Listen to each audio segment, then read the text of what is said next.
Ils arrivent à une étape cruciale d'un long combat.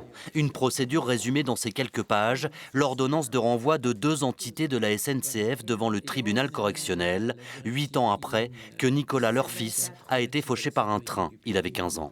On croise les doigts pour qu'il y ait une vraie condamnation pour homicide involontaire, ce qui permettrait de reconnaître le fait que Nicolas soit une vraie victime d'un manquement de sécurisation à ce passage à niveau. Il va falloir entendre des choses horribles. Aussi bien les circonstances de l'accident, la description et comment Nico a été pulvérisé, en fait. Et puis entendre SNCF Réseau et Mobilité dire c'est pas de notre faute, il avait qu'à faire attention. On n'aura aucun regret quoi qu'il arrive, quelle que soit la décision des juges, parce que on sera allé jusqu'au bout. On se sera battu pendant 8 ans et on n'aura rien lâché, que ce soit d'ailleurs au pénal comme pour la sécurisation du passage à niveau de Wavrin.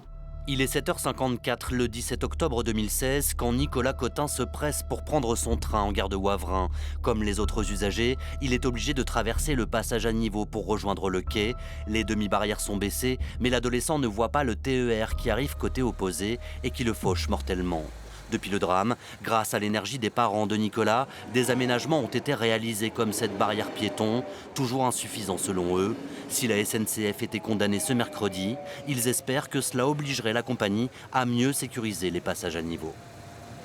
On espère qu'on gagnera ce procès pour qu'il y ait jurisprudence et pour que la sécurisation soit concrète, en fait, qu'il y ait un changement vraiment de paradigme et une vraie prise de conscience.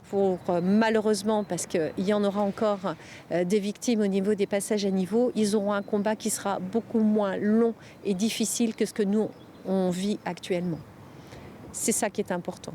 La SNCF encourt une amende de 100 000 €, mais quel que soit le verdict, les parents de Nicolas Cotin continueront d'exiger l'installation au passage à niveau de Wavrin de 4 demi-barrières au lieu de 2 et d'un passage souterrain pour les piétons entre les quais.